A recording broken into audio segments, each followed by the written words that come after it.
I'd like to start with a simple question. Why do the poor make so many poor decisions?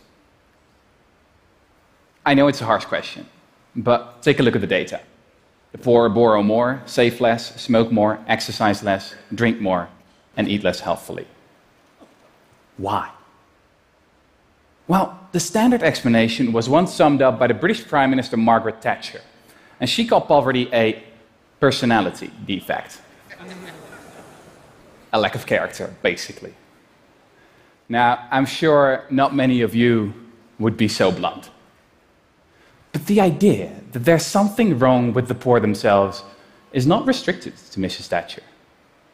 Some of you may believe that the poor should be held responsible for their own mistakes, and others may argue that we should help them to make better decisions. But the underlying assumption is the same. There's something wrong with them. If we could just change them, if we could just teach them how to live their lives, if they would only listen. And to be honest, this was what I thought for a long time. It was only a few years ago that I discovered that everything I thought I knew about poverty was wrong. It all started when I accidentally stumbled upon a paper by a few American psychologists. They had traveled 8,000 miles all the way to India for a fascinating study. And it was an experiment with sugarcane farmers. You should know that these farmers collect about 60% of their annual income all at once, right after the harvest. And this means that they're relatively poor one part of the year and rich the other. And the researchers asked them to do an IQ test before and after the harvest. What they subsequently discovered completely blew my mind. The farmers scored much worse on the test before the harvest. The effects of living in poverty, it turns out, correspond to losing 14 points of IQ. Now, to give you an idea, that's comparable to losing a night's sleep or the effects of alcoholism. A few months later, I heard that Elder Shafir, a professor at Princeton University and one of the authors of this study, was coming over to Holland, where I live. So we met up in Amsterdam to talk about his revolutionary new theory of poverty. And I can sum it up in just 2 words: scarcity mentality. It turns out that people behave differently when they perceive a thing to be scarce. And what that thing is doesn't much matter, whether it's not enough time, money, or food. You all know this feeling when you've got too much to do, or when you've put off breaking for lunch and your blood sugar takes a dive. You know, this narrows your focus to your immediate lack, to the sandwich you've got to have now, the meeting that's starting in 5 minutes, or the bills that have to be paid tomorrow. So the long-term perspective goes out the window. You could compare it to a new computer that's running 10 heavy programs at once. It gets slower and slower, making errors. Eventually it freezes, not because it's a bad computer, but because it has too much to do at once. Now, the poor have the same problem.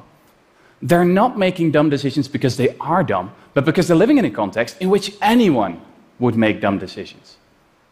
So suddenly, I understood why so many of our anti-poverty programs don't work. Investments in education, for example, are often completely ineffective. Poverty is not a lack of knowledge. A recent analysis of 201 studies on the effectiveness of money management training came to the conclusion that it has almost no effect at all. Now, don't get me wrong. This is not to say that the poor don't learn anything. They can come out wiser, for sure. But it's not enough. Or, as Professor Shafir told me, it's like teaching someone to swim and then throwing them in a stormy sea. I still remember sitting there, perplexed. And it struck me that we could have figured this all out decades ago. I mean, these psychologists didn't need any complicated brain scans. They only had to measure the farmer's IQ, and IQ tests were invented more than 100 years ago. Actually, I realized I'd read about the psychology of poverty before. George Orwell, one of the greatest writers who ever lived, experienced poverty firsthand in the 1920s. The essence of poverty, he wrote back then, is that it annihilates the future. And he marveled at, quote, how people take it for granted they have the right to preach at you and pray over you as soon as your income falls below a certain level. Now, those words are every bit as resonant today. The big question is, of course, what can be done? Modern economists have a few solutions up their sleeves. We could help the poor with their paperwork or send them a text message to remind them to pay their bills. Now, this type of solution is hugely popular with modern politicians, mostly because, well, they cost next to nothing. These solutions are, I think, a symbol of this era in which we so often treat the symptoms but ignore the underlying cause. So I wondered, why don't we just change the context in which the poor live? Or, going back to our computer analogy, why keep tinkering around with the software when we can easily solve the problem by installing some extra memory instead? Now, at that point, Professor Shafir responded with a blank look.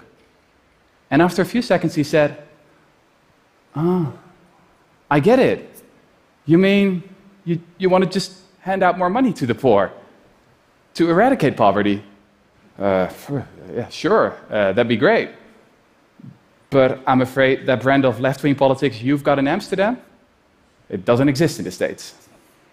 But is this really an old-fashioned leftist idea?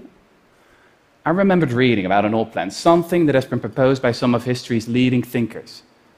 The philosopher Thomas More first hinted at it in his book Utopia, more than 500 years ago. And its proponents have spanned the spectrum from the left to the right, from the civil rights campaigner, Martin Luther King, to the economist, Milton Friedman. And it's an incredibly simple idea. Basic income guarantee. What it is? Well, that's easy.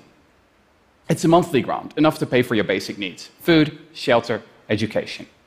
It's completely unconditional, so no one's going to tell you what you have to do for it, and no one's going to tell you what you have to do with it. The basic income is not a favor, but a right. There's absolutely no stigma attached. So as I learned about the true nature of poverty, I couldn't stop wondering. I mean, is this the idea we've all been waiting for? Could it really be that simple? And in the 3 years that followed, I read everything I could find about basic income. I researched the dozens of experiments that have been conducted all over the globe. And it didn't take long before I stumbled upon the story of a town that had done it, had actually eradicated poverty, but then nearly everyone forgot about it. This story starts in Dauphin, Canada. In 1974, everybody in this small town was guaranteed a basic income, ensuring that no one fell below the poverty line. And at the start of the experiment, an army of researchers descended on the town. For 4 years, all went well. But then a new government was voted into power. And the new Canadian cabinet saw little point to the expensive experiment. So when it became clear there was no money left to analyze the results, the researchers decided to pack their files away in some 2,000 boxes. 25 years went by. And then Evelyn Forget, a Canadian professor, found the records. And for 3 years, she subjected the data to all manner of statistical analysis. And no matter what she tried, the results were the same every time. The experiment had been a resounding success. Evelyn Forget discovered that the people in Dauphin had not only become richer, but also smarter and healthier. The school performance of kids improved substantially. The hospitalization rate decreased by as much as 8.5%. Domestic violence incidents were down, as were mental health complaints. And people didn't quit their jobs. The only ones who worked a little less were new mothers and students, who stayed in school longer. Similar results have since been found in countless other experiments around the globe, from the US to India. So, here's what I've learned. When it comes to poverty, we, the rich, should stop pretending we know best. We should stop sending shoes and teddy bears to the poor, to people we have never met. And we should get rid of the vast industry of paternalistic bureaucrats when we can simply hand over their salaries to the poor they're supposed to help. Because I mean, the great thing about money is that people can use it to buy things they need instead of things that self-appointed experts think they need. I mean, just imagine how many brilliant scientists and entrepreneurs and writers like George Orwell are now withering away in scarcity. Imagine how much energy and talent we would unleash if we get rid of poverty once and for all. I believe that a basic income would work like venture capital for the people. And we can't afford not to do it, because poverty is hugely expensive. Just look at the cost of child poverty in the US, for example. It's estimated at $500 billion each year, in terms of higher healthcare spending, higher dropout rates, and more crime. Now, this is an incredible waste of human potential. But let's talk about the elephant in the room. How could we ever afford a basic income guarantee? Well, it's actually a lot cheaper than you may think. What they did in Dauphin is they financed it with a negative income tax. And this means that your income is topped up as soon as you fall below the poverty line. And in that scenario, according to our economists' best estimates, for a net cost of $175 billion, a quarter of US military spending, 1% of GDP, you could lift all impoverished Americans above the poverty line. You could actually eradicate poverty. Now that should be our goal. The time for small thoughts and little nudges is past. I really believe that the time has come for radical, new ideas. And basic income is so much more than just another policy. It is also a complete rethink of what work actually is. And in that sense, it will not only free the poor, but also the rest of us. Nowadays, millions of people feel that their jobs have little meaning or significance. A recent poll among 230,000 employees in 142 countries found that only 13% of workers actually like their job. And another poll found that as much as 37% of British workers have a job that they think doesn't even need to exist. It's like Brad Pitt says in Fight Club. Too often, we're working jobs we hate so we can buy shit we don't need. Now, don't get me wrong. I mean, I'm not talking about the teachers and the garbage men and the care workers here. If they'd stop working, we'd be in trouble.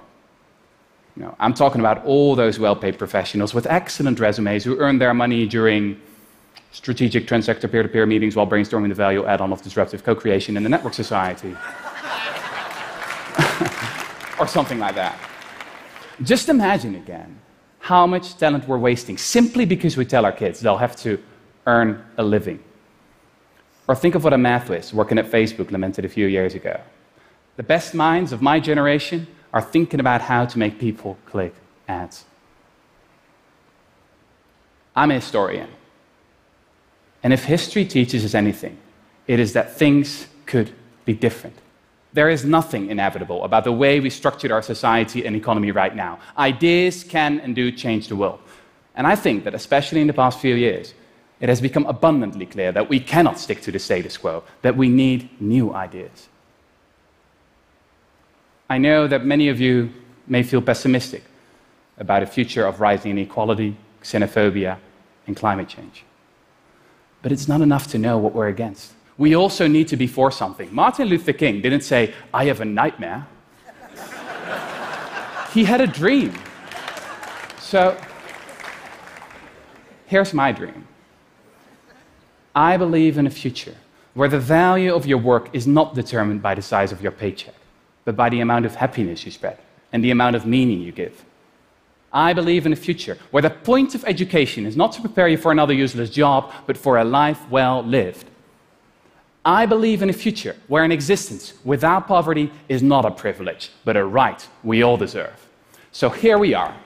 Here we are. We've got the research, we've got the evidence, and we've got the means. Now, more than 500 years after Thomas More first wrote about basic income, and 100 years after George Orwell discovered the true nature of poverty, we all need to change our worldview. Because poverty is not a lack of character.